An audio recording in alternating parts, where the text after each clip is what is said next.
my name is Amber Steuben, and I am a Challenge A director and part of a longtime CC family, and just wanted to go through in this video what Challenge A is all about.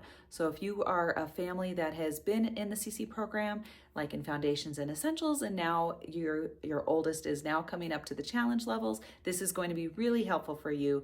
Also, if you're a director next year, this will just be a really good base on what is challenge as you're starting to get into all that director's training and understanding what to do.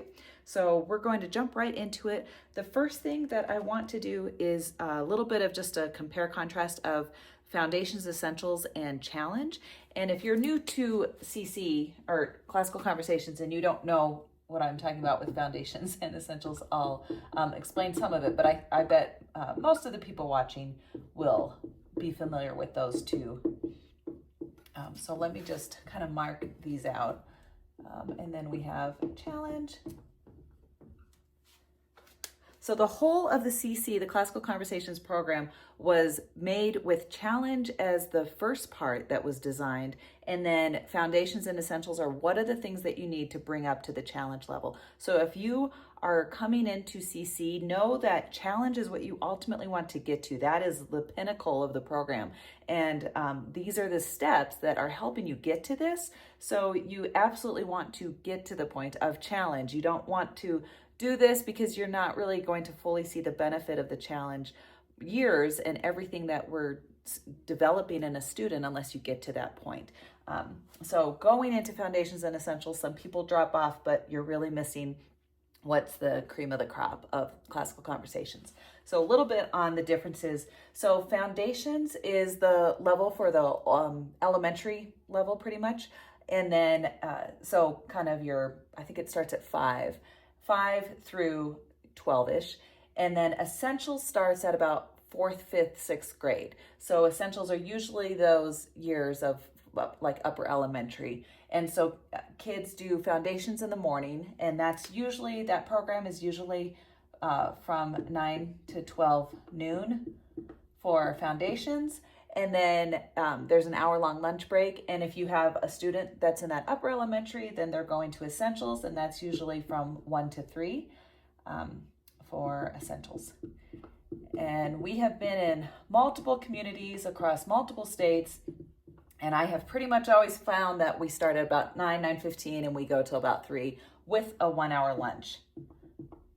1 hour lunch break. Now, Challenge is starting with 12-year-olds, and so generally 7th grade, and that's based on them turning 12 by, I think it's September 30th. So sometime in September, they have to turn 12 in order to be in Challenge A, which is the 7th grade level. And Challenge program takes more time throughout the day. So our campus used to start at 9 and go till 3:30, and that's with a half-hour lunch.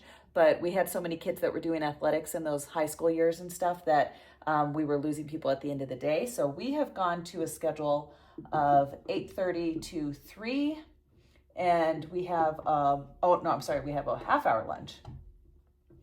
So we have a half-hour lunch. We overlap a little bit with the younger kids, so we get some time where we're all together as a community, and then we have to head back to class while they still kind of have playground time and stuff like that.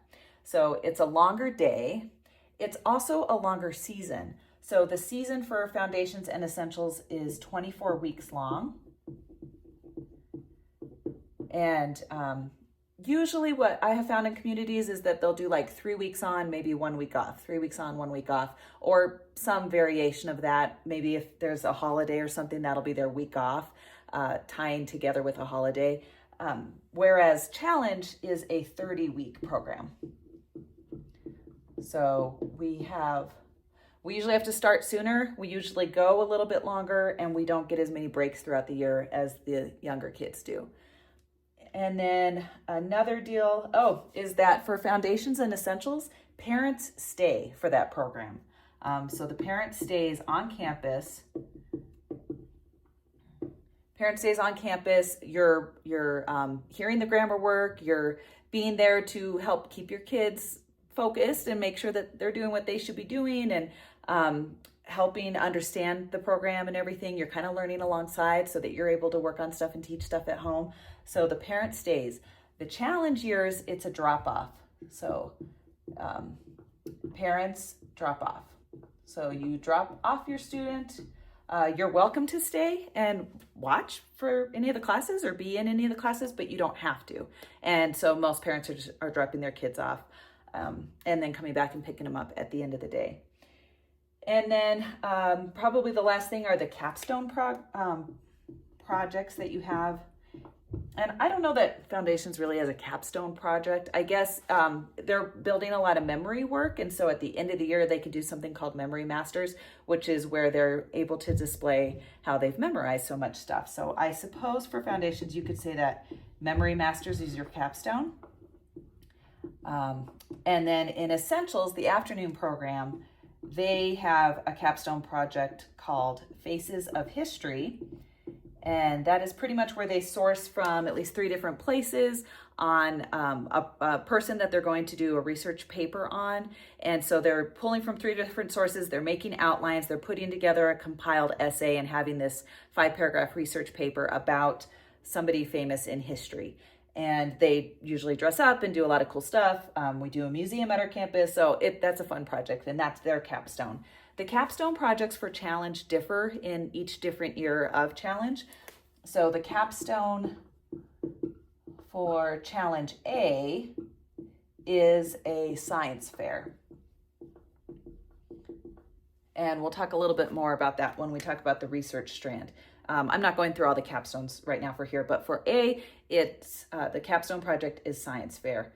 The other thing that you have in the challenge levels are themes for each of the years, and the theme for Challenge A is ownership. And the reason ownership is the theme for Challenge A is because this is the first time the kids are being dropped off. This is the first time they're responsible for this much of a level of work. Every strand or every subject that they're working on is about an hour of time, and it might equate to almost an hour of time on their days off per school day that they're working on it. So they're spending a lot of time on the work that they're doing for Challenge. And so ownership is very much the theme of the year. And we'll talk a little bit more about how that ties into other things. So that's an overall outlay of how Foundations and Essentials differs once you get up to the challenge level. And now let's get into the actual details of what Challenge A looks like. Okay, actually, before we get started with those strands, I wanted to do an exordium.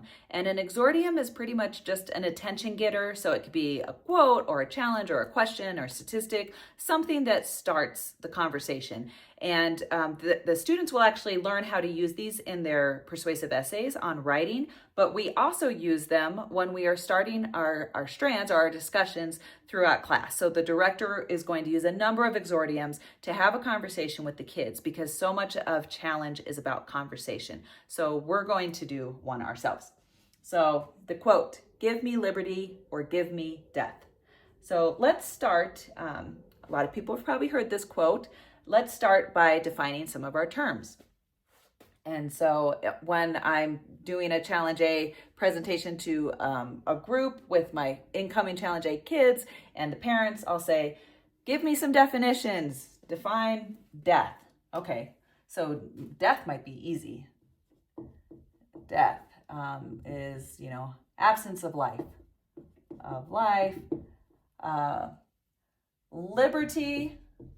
Maybe that's a little bit harder to define as an abstract noun, right? So you could say freedom, peace. They might throw out a bunch of ideas, and I just write them up on the board. Okay, so those were definitions. Definition. Then the author is comparing 2 things, right? Liberty or death. How do they compare? And I let everyone start talking, and so they might say, well, okay, death is bad. Liberty or freedom is good. Maybe you could say it's the goal. It's what you want. So this is a comparison.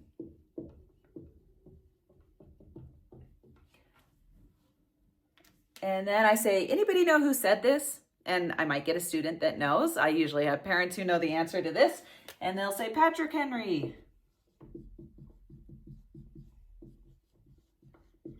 my marker's dying. I'm going to switch to another marker. So Patrick Henry. And what are the circumstances that caused him to say this quote? So they might say, okay, it's the revolution. Colonists are angry. Okay, so these are the different circumstances that led him to say this quote. Circumstance. And what was Patrick Henry's relationship to the other people working for this cause? What was his relationship to the king, or so his relationship to others? Well, so he's part of this movement of colonists, and they're angry with the situation and how they're being treated. And so he's kind of one of these original patriots. They're moving for change. What's his relationship to the king or the government to whom he's speaking with this quote? Well, they're angry, the lack of representation, all the rules, the taxes, all the other things, and then not feeling like their voices are being heard, right? So this is the relationship.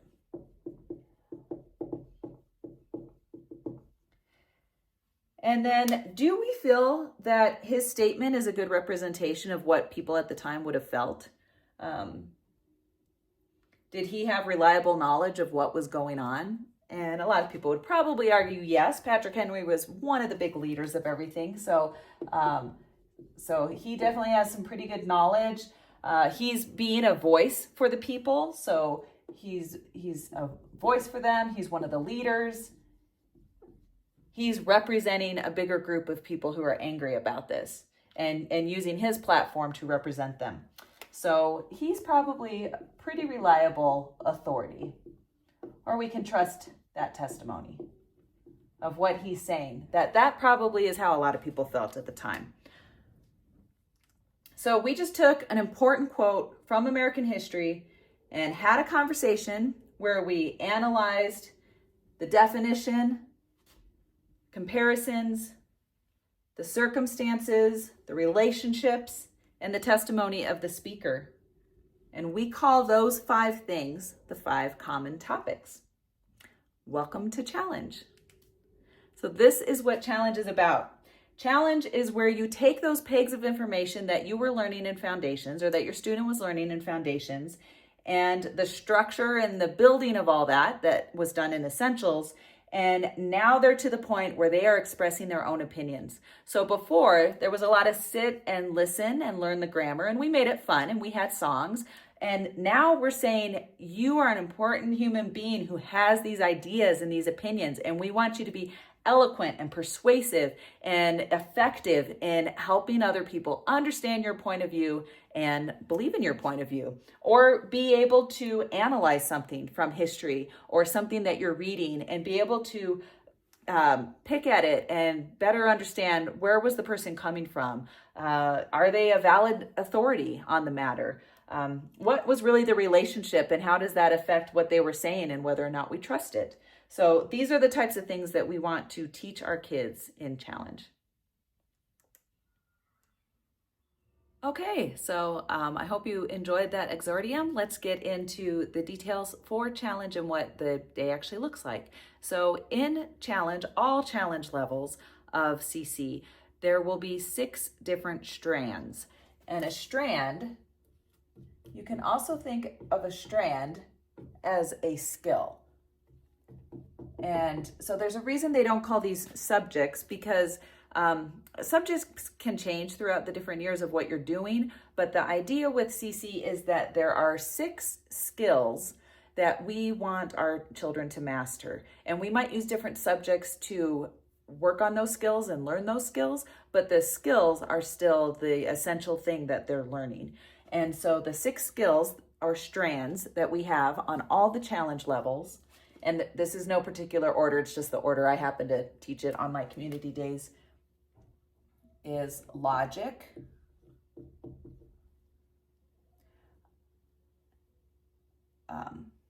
logic, what do I do next? Research, grammar, debate, exposition,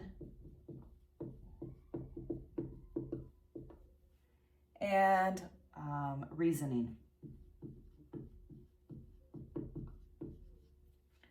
Okay, so in a year of challenge, no matter what, these 6 strands are being covered. And so these are the 6 strands that the community director is doing during the day on the community days when your student is there on site. And they're going through this, and pretty much we're spending about 55 minutes on each individual strand every day at community. And your kid may be spending about that much time on it at home each day on those strands. Some of them take a little less time. Some of them, if they're a little bit trickier, could take more, but maybe you need to like limit and pare down and tailor to make it just take an hour. Because nobody needs to be spending 5 hours on Latin in a day. And we'll get to more on how you can tailor and stuff when we get into the resources that we use. Okay, so here you go. These are the 6 strands. All challenge levels will do these 6 strands. Now, what differs between each challenge level are the subjects that we use to work on and teach the skill. So the subject does change from year to year. And so for challenge A, and I'm just going over challenge A, for logic, we use math. And the exact math that we're using at this level is pretty much kind of a pre-algebra. It's maybe even a step down from pre-algebra. It's like a pre-algebra. But the big thing is complex numbers.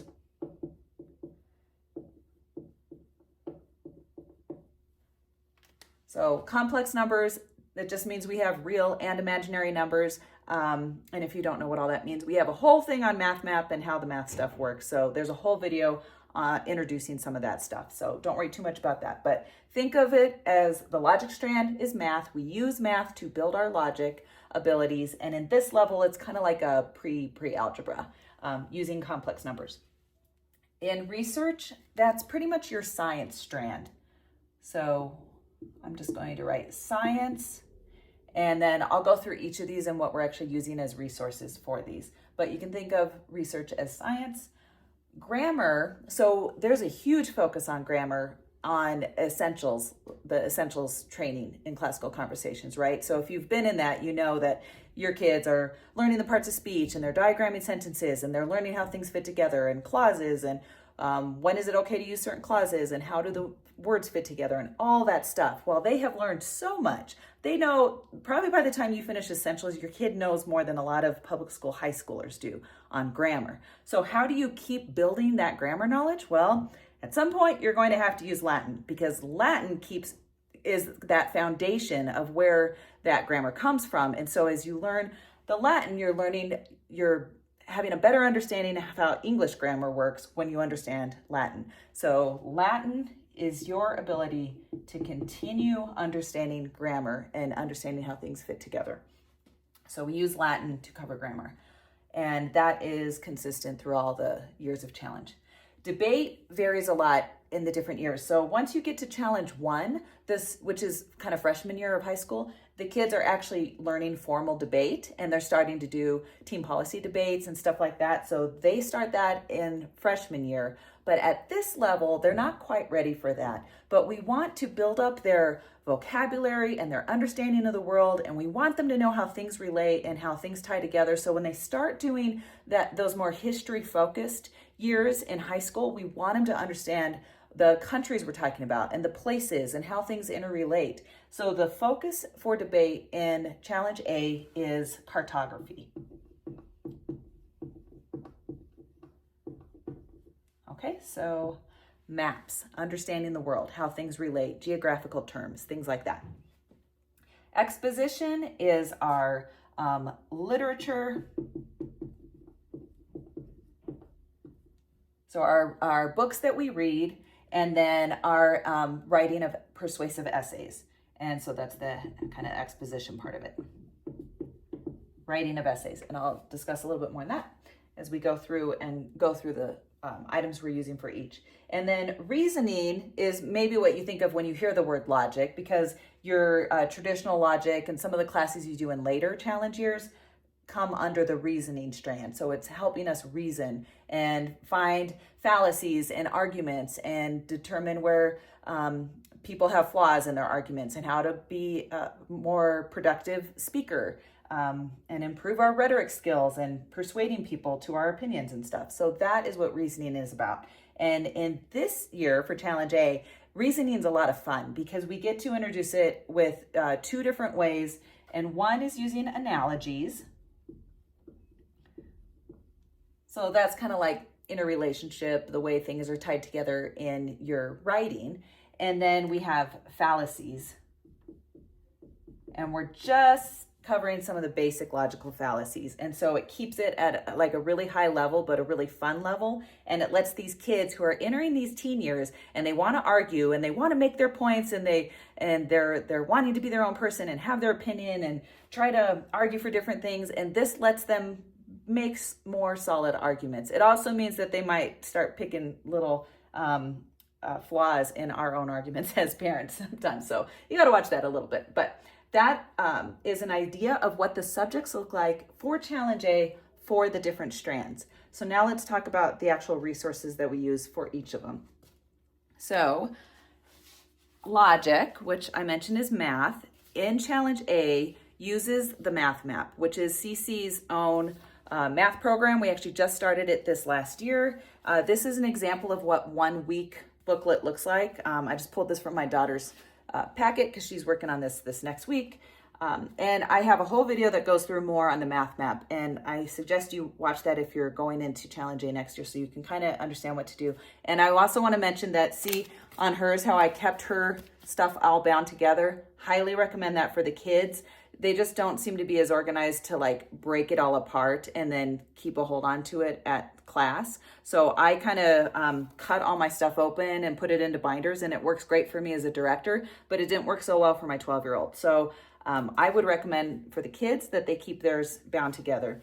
And they go through things on the cover. They do an exordium. So like you saw an exordium, we do an exordium for each strand as the director when we're coming into the strand. So for logic, the exordium is pretty much looking at the cover. We discuss the art, we discuss the quote and the reflection and how it ties to the theme for the week. So we go through that. As a director, I'll introduce the invention page and talk a little bit about that, or let them talk about it, and then the memoria and arrangement. And these pages are the same from year to year. So that won't change once they move up to Challenge B. And then they have their work problems. In our community, we go through the tops of the first 4 pages as a group. So they kind of work in teams of 2 and they work through it, and then they share it with their other classmates and show how they solve their answers.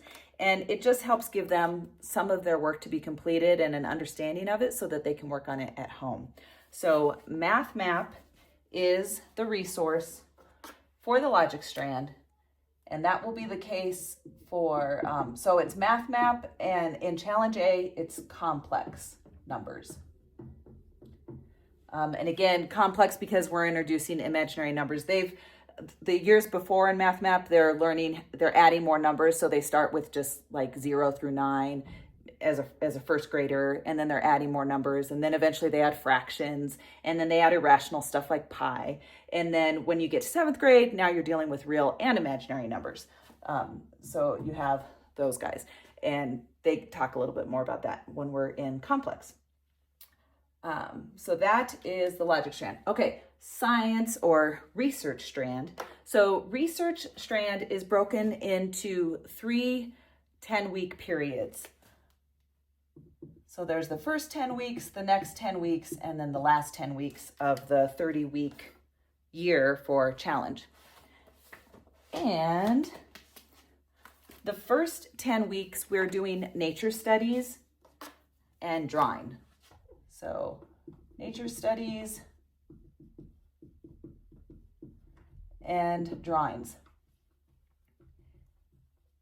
And in the Challenge A guide, it tells you what you're studying each week. So your kid has a topic. So like I think it was the first week is geology. So they get to go through and pick what they want their topic to be. So maybe it's volcanic rocks. And so you could either look at the resources you have around your house for encyclopedias and different books, or you go to the library and you check some books out on that topic. And then they're putting together their own research. My kid, because she had already done essentials and we used the Institute for Excellence of Writing, IEW style, for keyword outlines, she would just take keyword outlines of the sources that she was looking at and then compile it together and have some sort of paper that's maybe 1 to 2 paragraphs long on her topic. So a lot of people, if you're coming from CC and doing essentials, that's what you have your child do, is continue those IEW skills with their nature research that they do on whatever their topic is. So they go through and they write a paper each week, and then they also do some sort of artwork. And so there, if I can get the lighting to work right. So this was, obviously it's a jellyfish. And so there's different topics and they get to choose what they want to write about and what they want to draw about. And so for your kids that love art, my daughter loves art, this is a really fun thing to do, because not only do you get to choose what you want for your topic, unlike the IEW and Essentials where you're pretty much told what your topic is and your source material, they get to find it themselves and then write something on it. So that is what is done, and what that looks like every week. I forgot to mention that. For Math Map, what that looks like on a day-to-day basis, I have a video that covers that all on its own, so I would watch that to do that. What these look like throughout the week, generally that first day after community, I would have my kid find her source. Actually, we might locate the source stuff ahead of time so that we could check it out from the library if we needed to. But she would go through and do keyword outlines for however many sources she's usually using, usually 2. So she would do her keyword outlines, and then the next day, the second day after community, she would fuse together her outline into her rough draft. And then her third day after community, she would double check her rough draft and see if she has to make any changes to a final copy and maybe start on her artwork. And then the fourth day after community, she'd finish up her artwork and maybe practice through reading her paper. And in my community, they would read their papers, or they could do it more as like a bullet point presentation. But somehow they would present on the topic that they had researched the week before. So that's kind of what happens on the next community day. And that's what it looks like during the week. Okay, so that's the first 10 weeks of the research strand. The next 10 weeks, you guys jump into science fair. And sorry, I'm just moving the resources out of the way that I don't need anymore. Okay, so science fair is the big capstone project. So this is a time commitment, and it is a big thing. But every week in community, we kind of go through on their lab journal, what are they doing? Are they putting on their research problem? Are they working on their background research at this point? How are they organizing their book? They're writing out their hypothesis and their procedure and things like that. And then they go through, they type this up then into a research plan that's kind of this living document that they're working on. And then they run their experiments pretty much over Christmas break time. They're running through their experiments. They track their results in their lab journal. And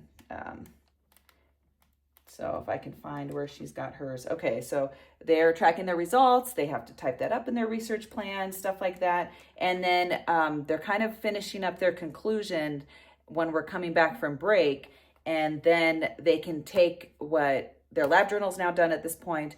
They take their research plan, that's their digital copy, and kind of move it into a research paper, a more formalized paper. They print that out, so they have a research paper, they have their lab journal, and then they make a big, usually like a trifold board. That's a big visual board, and they present at science fair, which happens at the community, or it might be a different day, but it happens at some point for all the Challenge A kids, and they have judges. And so it's a great chance to show off what they've worked on. So that is what science fair looks like in a little bit of a nutshell. So the second 10 weeks is science fair.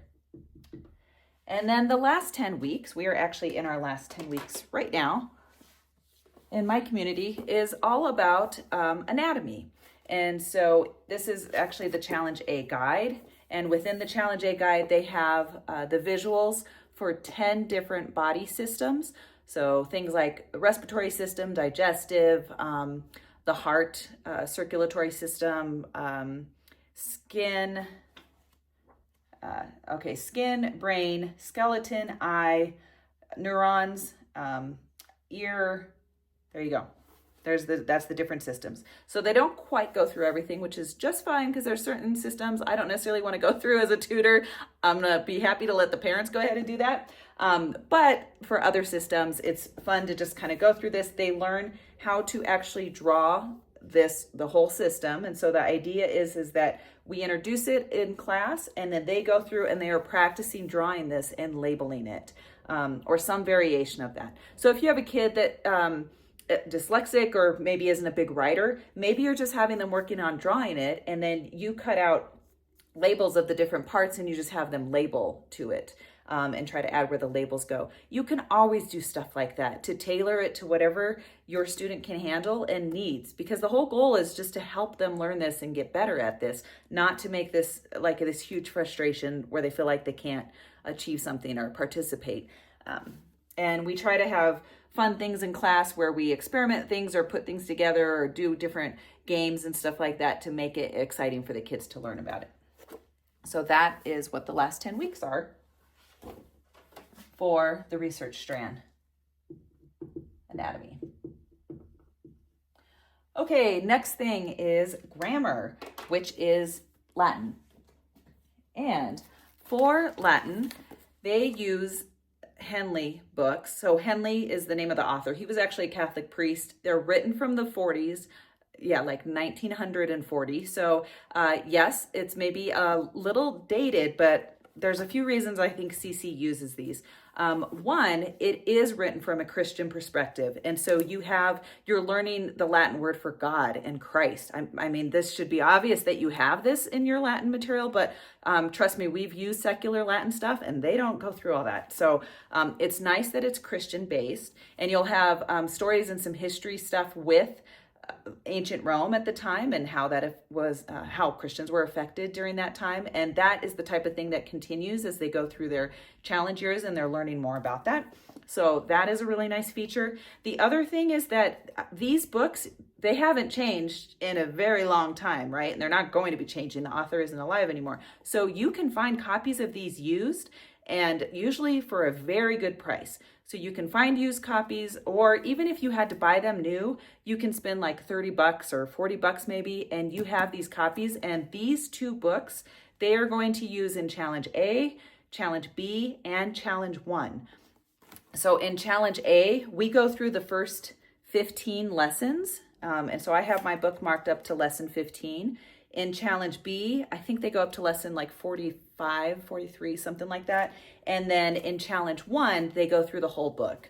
So they're kind of biting it in bite-sized chunks, and they're adding more to it every year, so that by the time they're a freshman and they're going through Challenge 1, it's not so intimidating to try to go through the whole book in a whole year because they've already been working on it for the 2 years before that.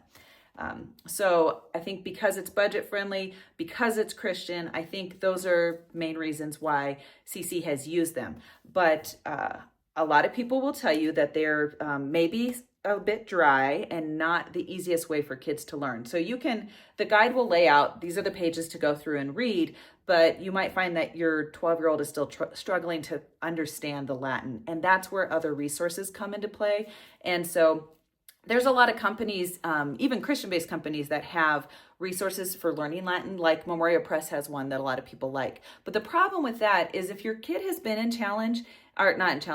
Foundations, they've been learning these Latin songs for the declensions and the conjugations, and to throw a different program at them that doesn't follow always the same order and the way that they lay it out, it's going to make it a struggle in class. So I can always tell when we're doing a relay race and I throw up a blank conjugation chart and they're having to fill it in, the kids that have learned the songs from Foundations and are still using that to master the material, they're going to be quick to get that all filled out. And then the kids that are using a different Latin program, it doesn't always translate as quickly, and it can take them a while to kind of figure out where we're at and what we're doing in class. So I highly recommend, if you're going to use a supplemental program to help you learn this, there's a few out there.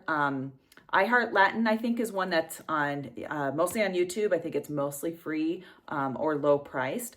Uh, um, Latin with Andy is another good one. And he was actually a CC student that has gone through and now made these handouts, and he has YouTube videos and stuff like that. I Heart Latin is another one that a lot of people like.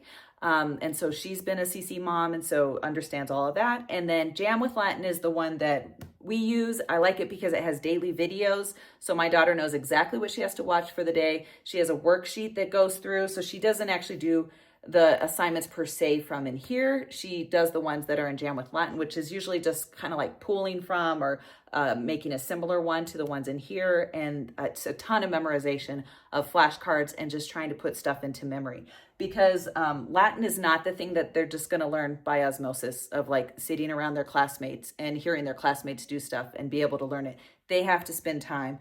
They have to dedicate to writing out the translations or writing out the note cards or the rules and everything like that, and then just practicing it over and over. That's the way that they're going to learn it. So there you go. So the Henley books are the only official resource that you need for Latin, but I'm telling you that if you really want your kid to be very successful, you might want to consider one of the supplemental programs that ties into the Henley books.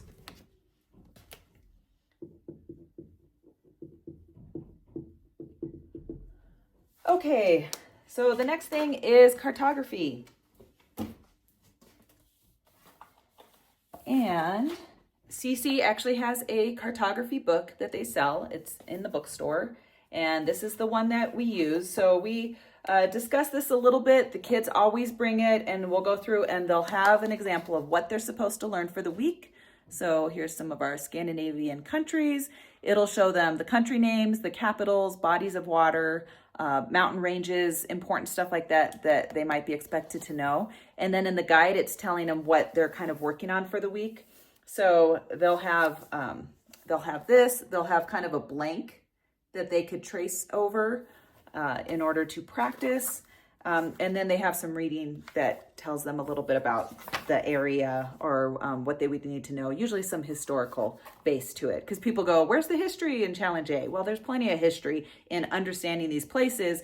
And every week as a director, we go, every time we introduce a new thing, I have this 4 truths and a lie. And so we're going through and talking about which of the statements are true and which one's the lie. And by going through that, they're learning some history as well.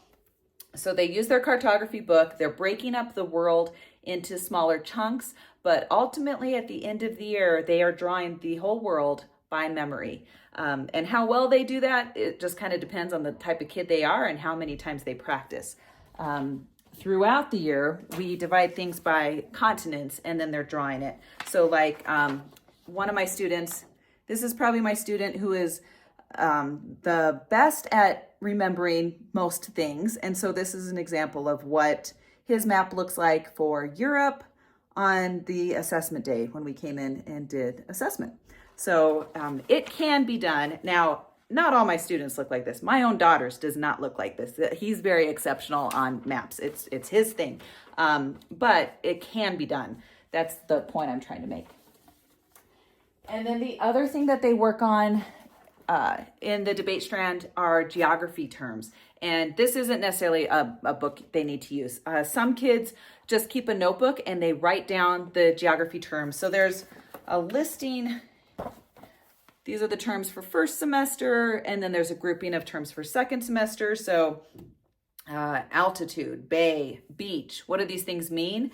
And so they go through and write down their definition, or maybe you have a kid that doesn't like to do a lot of writing or has something that makes writing difficult, like dyslexia. So maybe you just have note cards that are already pre-made and they're just trying to memorize what those things are, so that if you were out and about, they could look up and recognize what a bluff is and say, hey, look at that bluff up there, because they'll know what a bluff is. So the point isn't that they all have to do it in the exact same way. The point is that you try to help them learn the information, right? So my daughter, I have her doing this notebook, and so she writes in the word, she writes in her definition that she's found for it and an example of it, and then she has these little pre-made pictures. I thought she'd want to draw them, but she didn't want to spend that much time on it. So that's how hers looks, but there's a lot of different ways they can do it. There's not any given right way to do it. Okay, so cartography, this is drawing the world. And there are some different series. There's a book series called Draw the World. There's an online series. I think it's from the gal from 100 Acre Woods, and she's a longtime CC family, and she has a series that helps them go through to memorize how to actually draw this. So if you have a student that wants to know that level of detail or works well with that, you can find some items like that, or you just use the cartography book from CC and, tracing and then free drawing it. And then there are geography terms, and somehow they look those up or try to memorize those. Okay, so that is debate. Exposition is the next thing. So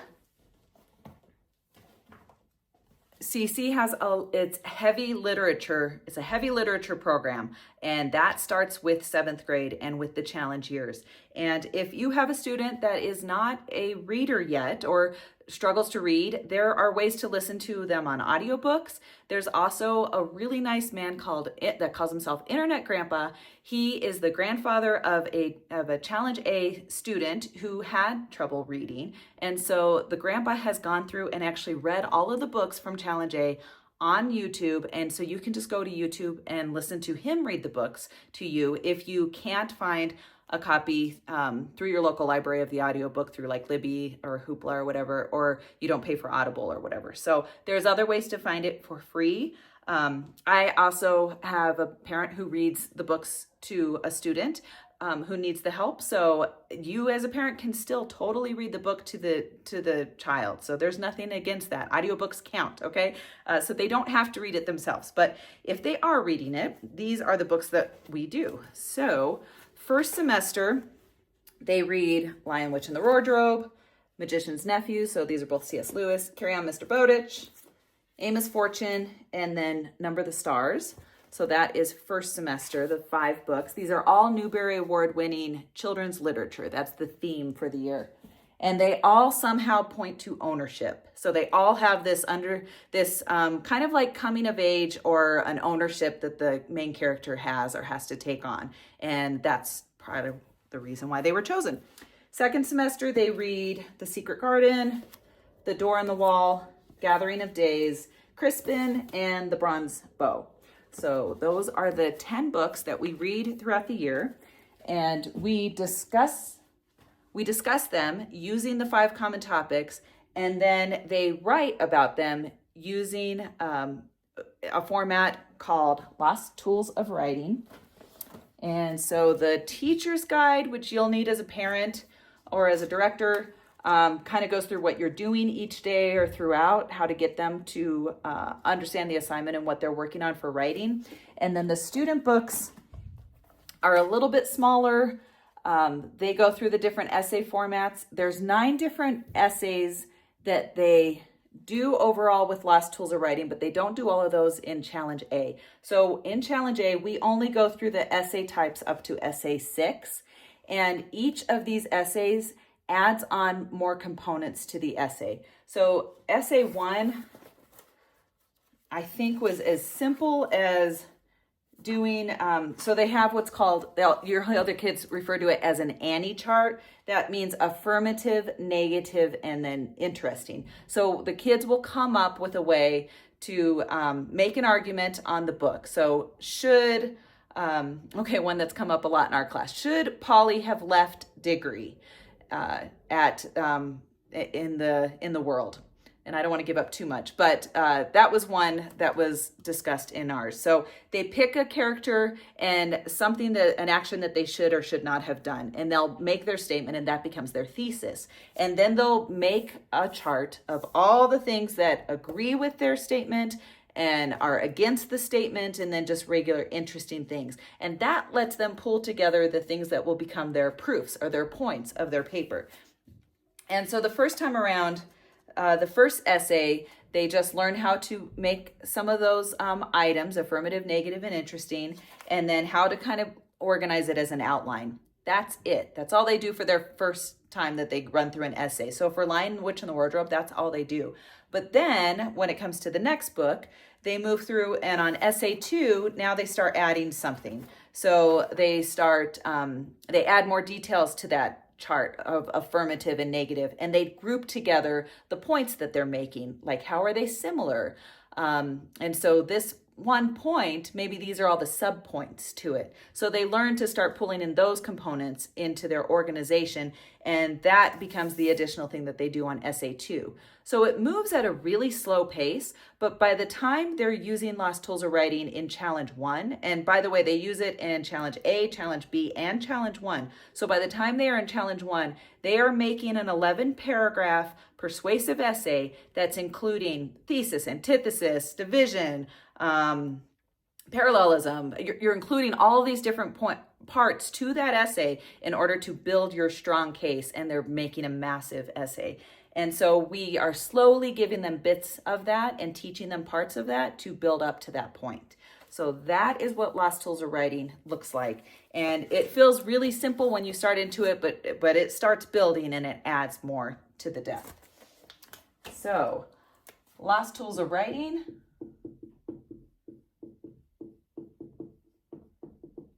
And then the 10 children's lit books that are all Newbery Award-winning books, okay? So that's what they're using for literature, and then they're writing the essays on those books. So each book will get an essay. They will have 10 essays written by the end of the year. They only go up to the essay 6 styling in the Lost Tools of Writing, but they're still writing 10 essays. Okay, so that is how exposition works. And then the last thing is reasoning, which has 2 parts to it. So first semester, we go through analogies, and this is a book that was made by CC, and it's so great because it just compiles everything that you want to know on using analogies in your writing, and it puts it together in a nice, easy to understand way. And the kids always love this subject because it's kind of like the one that they find is a little bit easier. So that is a good thing. It's nice to keep them encouraged on stuff.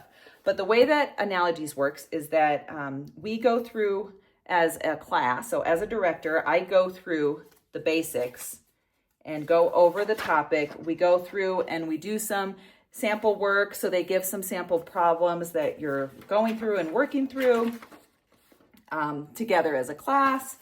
And then what happens is they're done with the classwork, and then they go home, and the next 4 days they have, it'll say day 1, and each day there's a day 2, day 3, and day 4. And like this is an example of day 1. So it's pretty short. They're showing that they understood, they're given a few problems, and so they're working through a little bit. Sometimes kids will want to do a few days at a time because it is pretty quick and easy for them to get this page done. So maybe they'll do a few pages together and get a little bit done, and then that gives them more time on a different day where maybe they have soccer practice or something and they can't spend 6 hours on classwork.